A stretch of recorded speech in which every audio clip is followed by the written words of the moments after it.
내 백성 너희 하나님이라는 제목으로 여러분과 함께 은혜를 나누고자 합니다.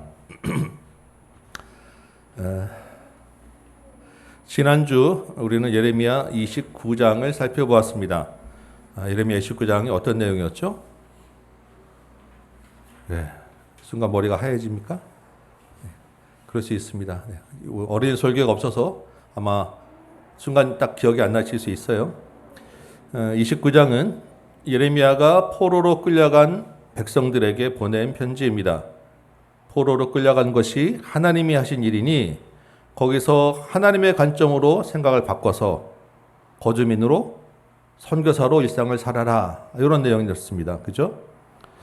여러분도 한 주간 일상을 열심히 사셨죠? 아마 너무 정신없이 열심히 살다가 하나님의 관점으로 생각하는 것을 잊어버리실 수도 있을 것 같아요. 여러분, 우리가 잊지 않으려면 어떻게 됩니까? 잊지 않으려면 기록해야 됩니다. 우리에게 주시는 말씀, 오늘 주신 말씀, 순간순간 주신 말씀을 여러분의 머리와 여러분의 가슴에 기록하고 잘 저장하시기 바랍니다. 오늘 본문도 30장 2절에 보니까 하나님이 예레미야에게 말씀하시는데 이 말씀들을 기록하라라고 하십니다. 그 시대에 기록하는 것은 쉬운 일이 아니에요. 두루마리에 구하기도 쉽지 않고 글을 쓰는 것도 그렇고, 그럼에도 불구하고 기록하라고 합니다. 왜 그렇겠습니까? 중요하기 때문에, 그리고 그것을 남기기 위해서입니다.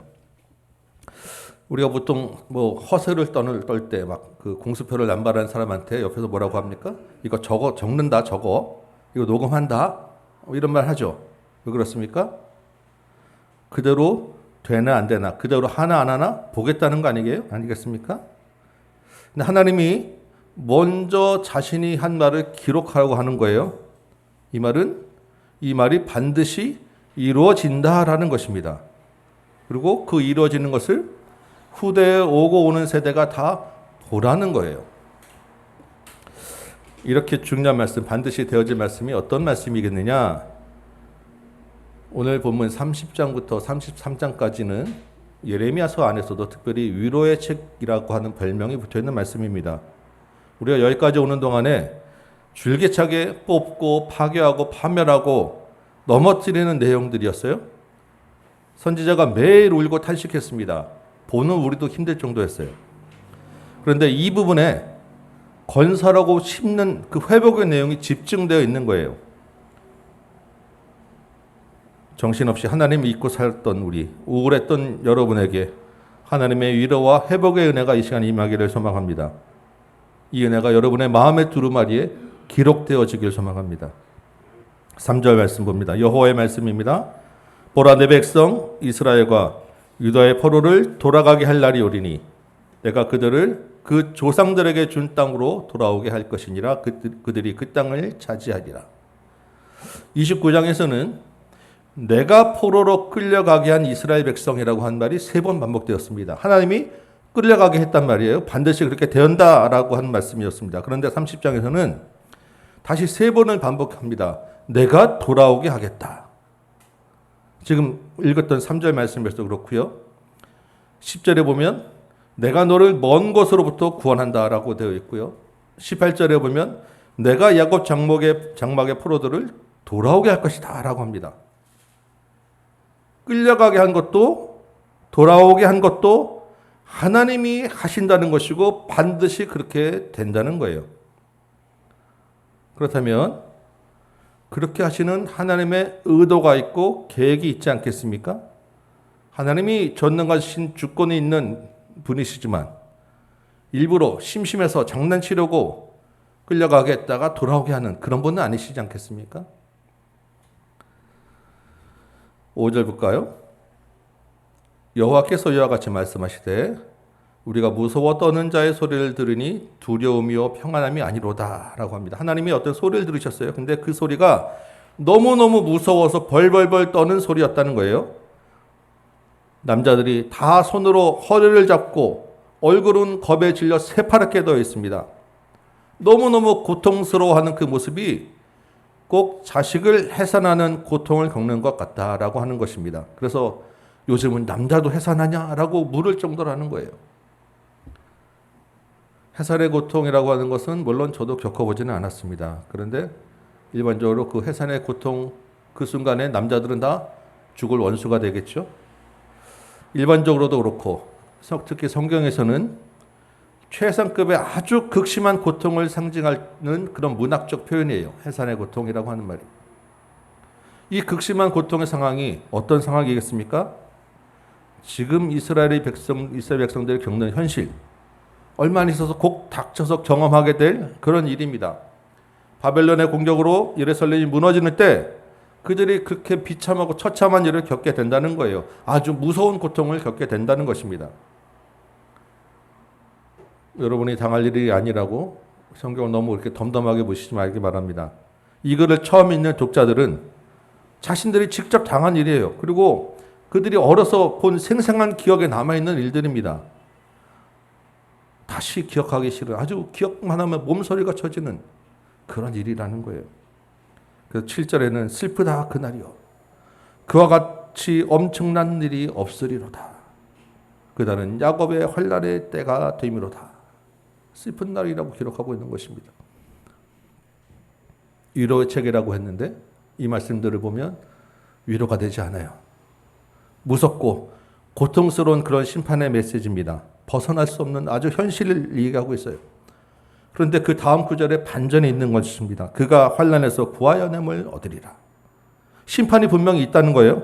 그렇지만 그 심판이 끝이 아니라 회복과 구원이 있다라고 하는 반전이 이어지는 것입니다.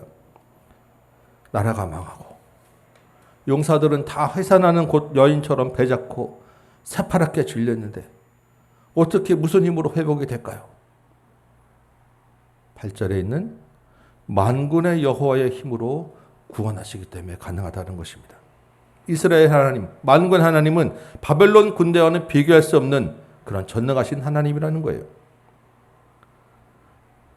그 이스라엘 하나님이 지금 우리 하나님이기도 합니다. 우리가 믿는 하나님이 만군의 여호와 하나님이라는 거예요. 근데 우리가 이렇게 하나님을 만군의 여호와, 전능하신 하나님 이렇게 부르다 보니까 그 하나님이 좀 멀리 떨어진 것 같이 우리가 생각하게 됩니다. 하나님이 나의 하나님이 아니고 내 삶에 들어와 계신 하나님이 아니라 좀 객관적인 그런 멀리 떨어져서 바라보는 그런 심판 같은 그런 느낌으로 우리에게 다가온다는 거예요. 그러면 어떤 일이 벌어지느냐? 객관적으로 봐서 이거는 되는 일은 하나님이 할 수 있는 일. 객관적으로 봤을 때 이거는 좀 어려운 일, 힘든 일은 하나님이 아니라 다른 도움이 필요한 그런 일. 우리가 이렇게 하나님을 바라보게 된다는 것입니다. 하나님이 만군의 하나님이 아니라 객관적인 하나님으로 떨어져 있는 하나님으로 보게 되기 쉽다는 거예요. 제가 어제 치과에 갈 일이 있었습니다. 비교적 간단한 치료를 받으러 갔는데 그래도 막상 그 윙 소리 나는 기계가 안에 들어오니까 긴장이 막 심하게 되더라고요.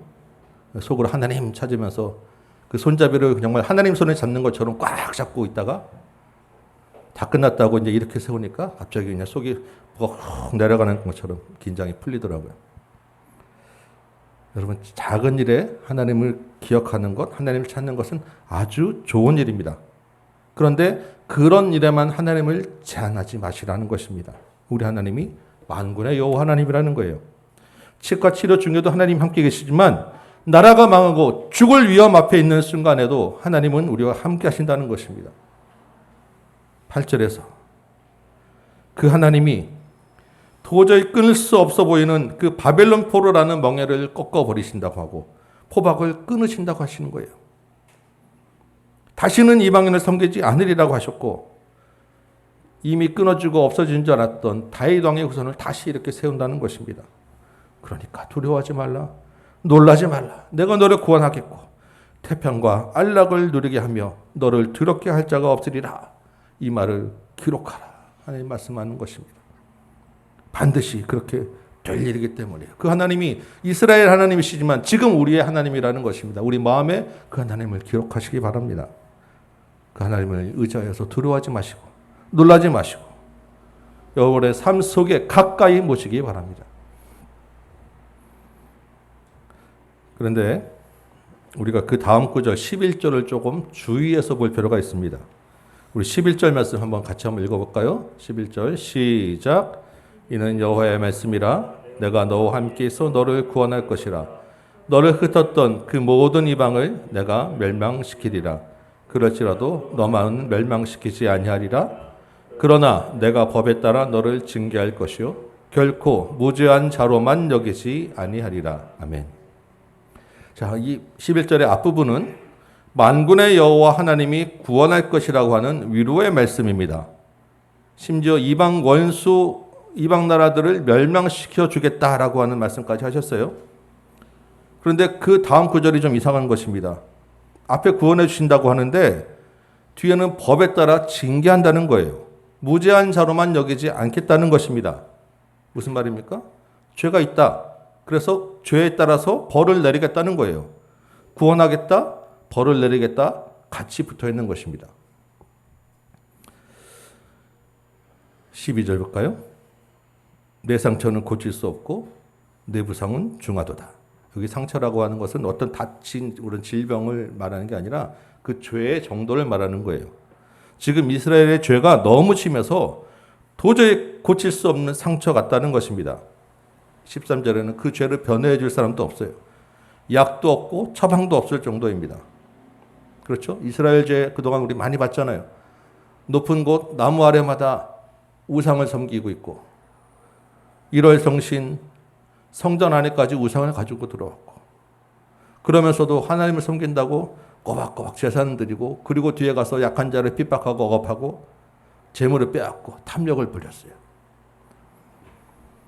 14절 보니까 너를 사랑하던 자가 다 너를 잊고 찾지 않는다고 하였습니다. 이는 내 악행이 많고 죄가 많기 때문입니다. 너를 사랑하던 자가 누구겠어요? 이스라엘이 사랑하고 의지하던 이방 신들, 이방 열국 동맹국들 아니겠습니까? 이스라엘은 그들을 의지했어요. 그들에게 마음을 주었습니다. 그런데 정작 그들은 등을 돌린다는 거예요. 애초에 그들은 사랑하고 의지할 대상이 안 된다는 것입니다. 여러분, 우리도 마찬가지입니다. 우리가 사랑하던 것, 우리를 지켜줄 것으로 믿고 의지하던 것들, 하나님 대신에 주인으로 자리 잡고 있던 것들을 우리를 죄로 몰고 가게만 할 뿐이지 우리를 지켜주지 못해요. 돈이나 물질이나 지식이나 권력이나 심지어 우리 자신까지도 우리에게 등을 돌릴 것입니다. 15절에 그 상처 때문에 그 고통 때문에 부르시려도 아무 소용이 없다고 합니다. 하나님이 이 일을 너에게 행하였기 때문입니다. 어떤 일? 11절 후반에 있던 일, 법에 따라 징계하는 일, 무죄한 자로 여기지 않기 때문입니다.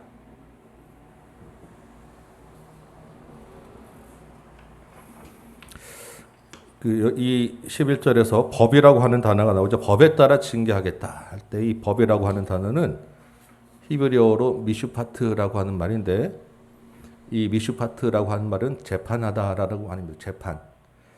그런데 이 미슈파트라는 말이 주로 많이 번역되는 단어는 하나님의 공의, 정의 이런 말을 쓸 때 이 미슈파트라고 하는 말을 주로 많이 씁니다.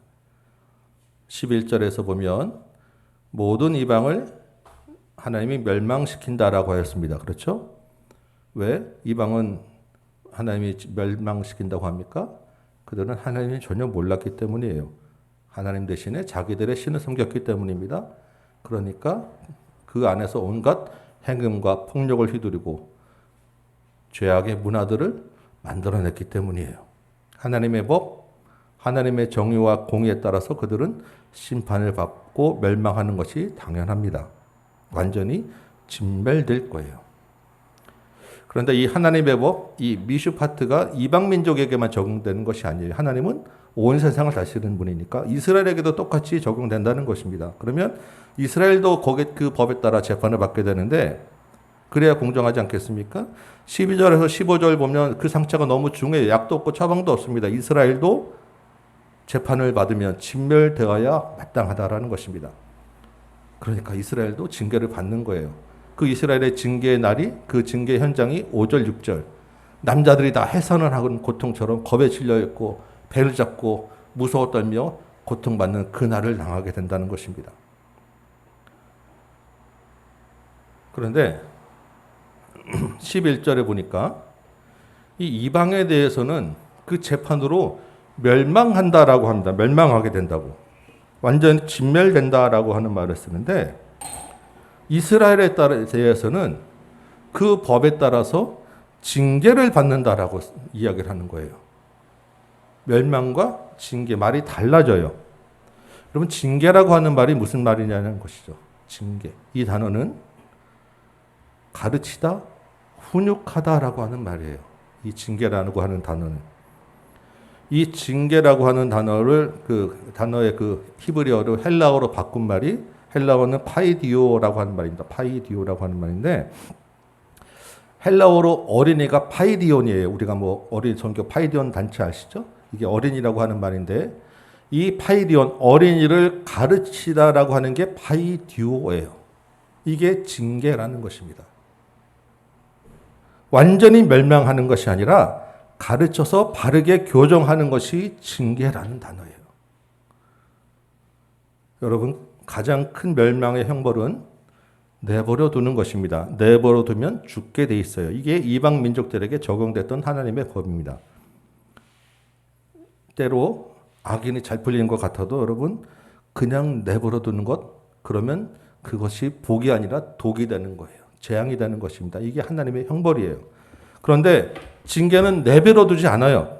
개입합니다. 그래서 가르치고 고쳐서 다시 살게 하는 것. 이게 징계라는 것입니다. 그래서 징계는 형벌이 아니라 축복이 되는 거예요.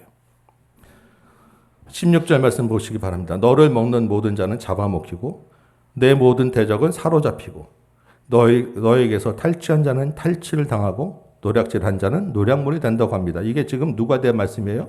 하나님을 모르는 이방 민족들에 대한 말씀입니다. 그러나 17절에 보니까 내가 너의 상처로부터 새 살이 돋아나게 하여 너를 고쳐주리라고 합니다. 이건 누구에 대한 말씀이겠어요?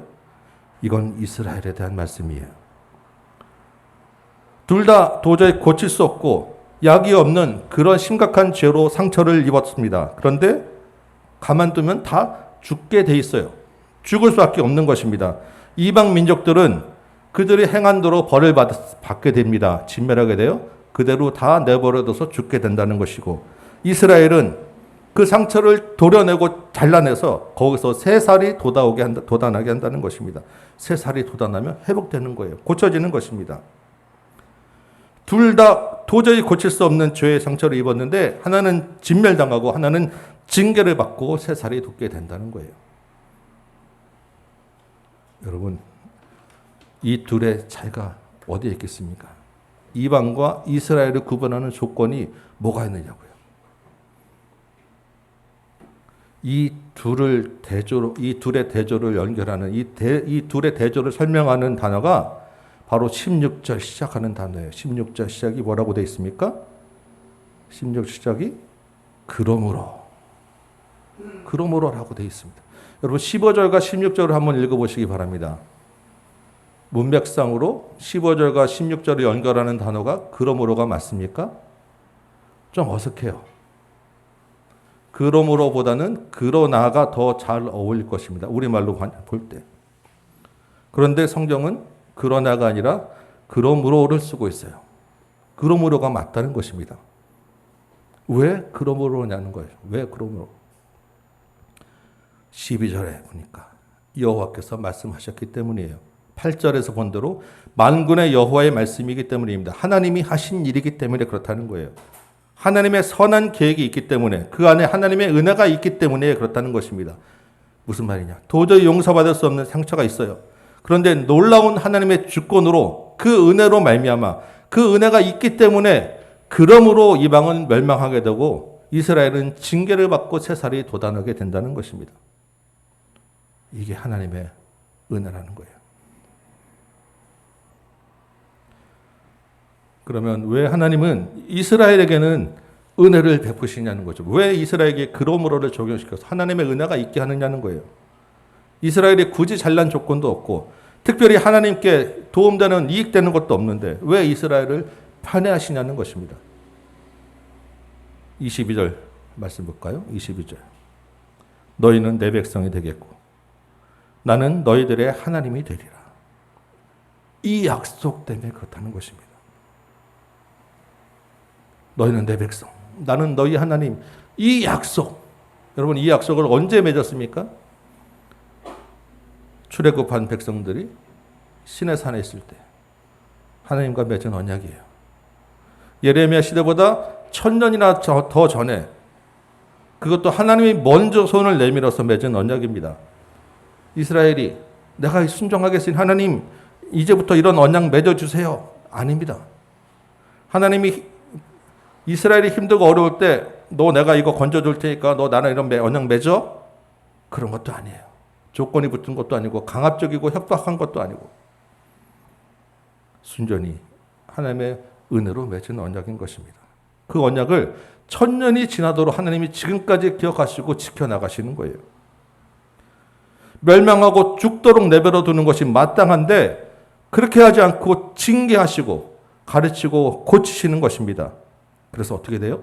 18절에 보니까 야곱 장막의 포로들을 돌아오게 할 것이다. 그 거처들의 사랑을 베풀 것이다. 폐허된 성읍이 다시 건축되고 두려움에 신음하던 소리가 감사하는 소리, 즐거워하는 자들의 소리가 될 것이다. 다 죽고 소수만 포로로 남았지만 그들이 다시 번성하게 될 것이고 줄어들지 않게 될 것이다. 그들이 존귀하게 될 것이다. 하나님이 자신의 백성에게 베푸는 은혜가 여기에 있다는 것입니다. 그 언약 때문에. 여러분 우리의 삶 가운데서 힘들고 어려운 일을 겪으실 수 있습니다. 다른 사람은 잘 풀리는데 왜 남만 겪는 고난이냐고 말할 수도 있어요. 다른 사람들이 겪는 그 어려움, 하나님의 백성이라고 하는 나도 겪을 수 있는 것입니다. 그 가운데 우리가 기억할 것이 있어요. 그 모든 일도 하나님 손 안에 있다는 것입니다. 하나님의 선하신 계획과 은혜가 그 안에 있다는 거예요. 그래서 그 우리에게 일어나는 일이 나를 내버려 두는 것이 아니라 나를 가르치시는 하나님의 징계, 하나님의 선한 계획이라고 우리가 인식하는 거예요. 왜? 우리는 하나님의 아들이기 때문에, 하나님의 언약 백성이기 때문에 그렇다는 것입니다.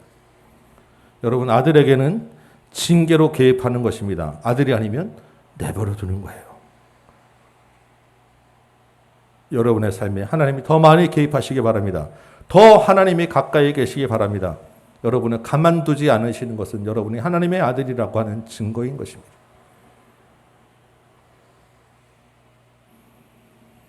그런데 여러분 하나 물어보겠습니다. 여러분이 하나님의 언약 백성 맞습니까? 여러분에게 그 하나님의 구원의 은혜가 있습니까? 아멘. 그렇게 되길 저도 소원합니다.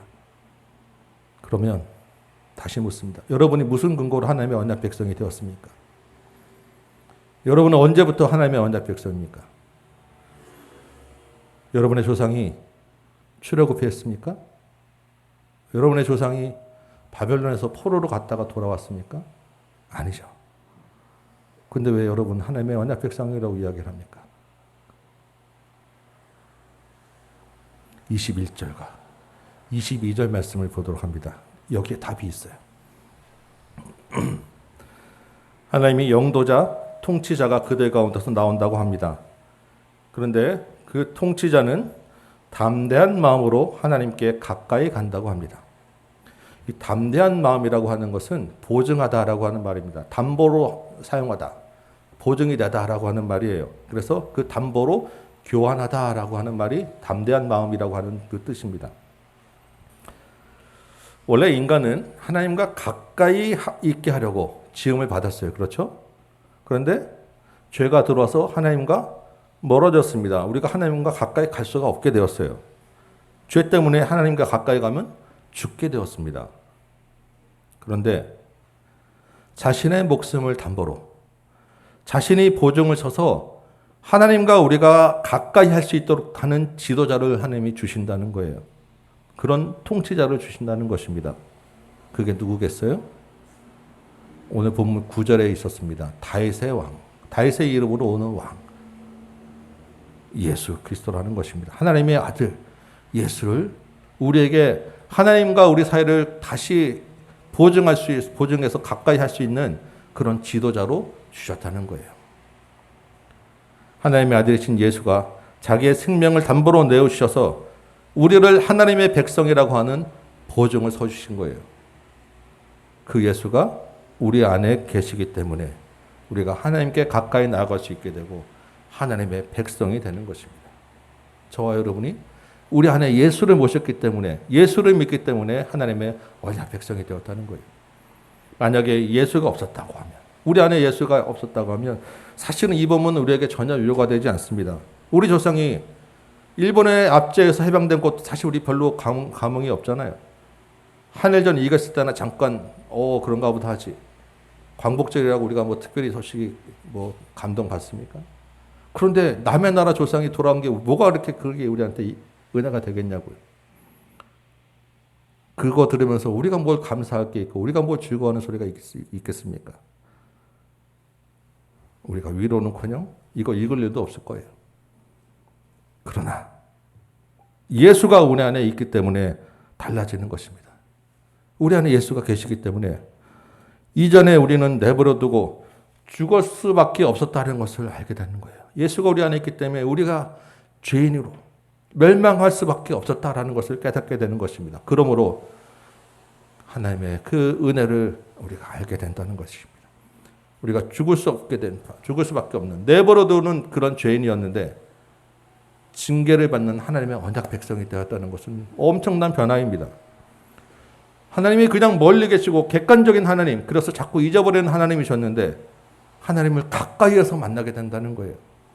나와 상관없던 하나님이 내 삶의 깊숙이 들어오게 된다는 것입니다.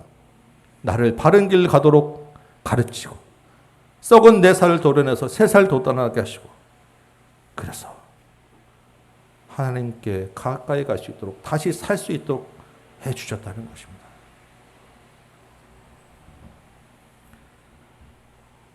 예수를 믿어 하나님의 언약 백성이 되는 은혜를 입은 여러분, 우리 이제 곧 우리 눈으로 하나님을 보게 될 날이 있을 것입니다. 영원한 하나님 나라에 가게 될 거예요. 그때까지 이 땅에서 또한 하나님의 언약 백성으로 우리가 살아가야 합니다. 우리는 크게 두 가지 측면에서 그래서 하나님과의 그 언약 백성으로 살아야 되는데, 첫 번째는 하나님과의 관계에 있어서, 하나님과 개인적인 관계에 있어서 언약 백성으로 살아야 합니다. 무슨 말이냐? 우리는 언약 백성이기 때문에 하나님이 징계로 개입하실 일이 있다는 거예요. 힘들고 어렵더라도, 내 뜻대로 되지 않더라도 하나님의 은혜가 있기에 감사하시기 바랍니다. 본문에 있는 대로 즐거워하는 자의 소리를 내시기 바랍니다. 그게 뭐겠어요? 찬송하는 거예요. 우리 안에 예수가 있기 때문에 그것이 가능한 것입니다. 예수를 의지하여서 우리의 삶을 거룩하게 구별하여서 하나님의 징계를 기억하며 사시기 바랍니다. 두 번째는 다른 사람과의 관계에서 우리가 또한 언약 백성으로 살아야 하는 거예요.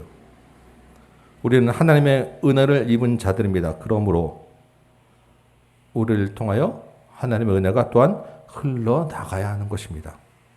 우리 안에 계신 예수를 다른 사람 안에도 있게 해야 된다는 거예요.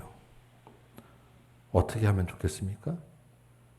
물론 복음을 전해야 되겠죠. 그러나 그 복음을 전하기 위한 우리의 다른 사람과의 관계에 살면서 우리의 마음에 들지 않는 사람들, 우리를 힘들게 하는, 우리에게 손해를 끼치는 사람들, 교회를 욕하고 손가락질하는 사람들과 그 세상을 사랑하고 섬겨야 한다는 것입니다. 왜? 우리가 하나님의 은혜를 입었기 때문에. 우리도 똑같이 그렇게 손가락질하며 욕하며 다른 사람을 해야 하는, 그래서 그렇게 살다가 죽을 사람이었는데 우리를 징계로 고쳐주셨기 때문에 그 은혜를 다른 사람에게도 알게 하려면 우리가 똑같이 욕해서 되진 않는 거예요. 우리는 그 사랑을 전하며 그 사랑으로 섬겨야 하는 거예요. 여러분, 그 은혜를 입었기 때문에 여러분 가정에서도 부부가 서로 사랑하시기 바랍니다. 그 은혜가 있기 때문에 하나가 되어야 되는 거예요. 그 은혜가 있기 때문에 여러분의 자녀를 귀히 여기시기 바랍니다. 그 자녀에게도 하나님이 똑같은 은혜를 주신, 하나님이 존귀하게 하는 자들이에요. 우리에게 주신 공동체와 지체들 여러분이 소중히 여기셔야 합니다. 왜? 그 안에 예수가 있기 때문에. 당연히 여러분이 섬기며 사랑해야 될 대상들입니다. 예수를 의지하여 하나님을 사랑하고 하나님의 말씀을 가까이 하며 이웃과의 관계 가운데 그 사랑을 전하는 여러분 되시기 바랍니다. 이 한 주간에 우리에게 또 많은 일들이 있을 것입니다. 그 많은 삶 가운데, 많은 일들 가운데 하나님의 개입하시는 은혜가 여러분에게 깨달아지길 소망합니다. 여러분의 입에서 감사하는 소리, 즐거워하는 자의 소리가 나오길 소망합니다. 그 하나님의 구원과 회복에 감사하여 다른 사람에게 그 은혜를 흘려보내는 삶 사시기 바랍니다. 하나님의 은혜가 이 한 주간 여러분에게 넘치시기를 주님의 이름으로 축원합니다. 찬송 한장하고 이 말씀 생각하며 같이 기도하겠습니다. 370장이에요. 주 안에 있는 나에게 딴 근심이 있으랴. 십자가 밑에 나아가 내 짐을 풀었네. 내 주와 맺은 언약은 영 불변하시니 그 나라 가기까지는 늘 보호하시네. 할렐루야, 할렐루야. 주님을 찬송하며 나아가는 여러분들에게 소망합니다.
주는 자비하셔서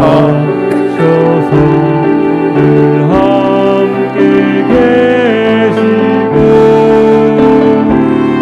내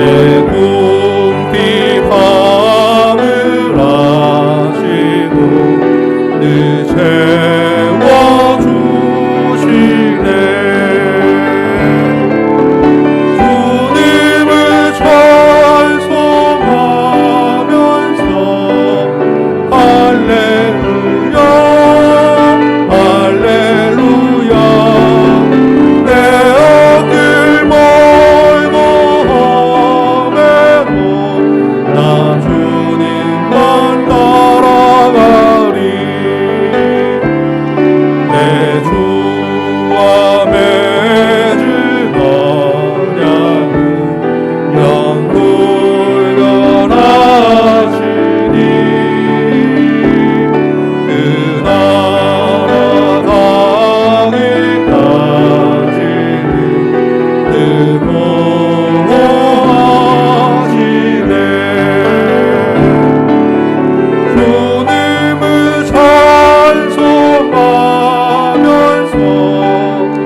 주님만 따라가리.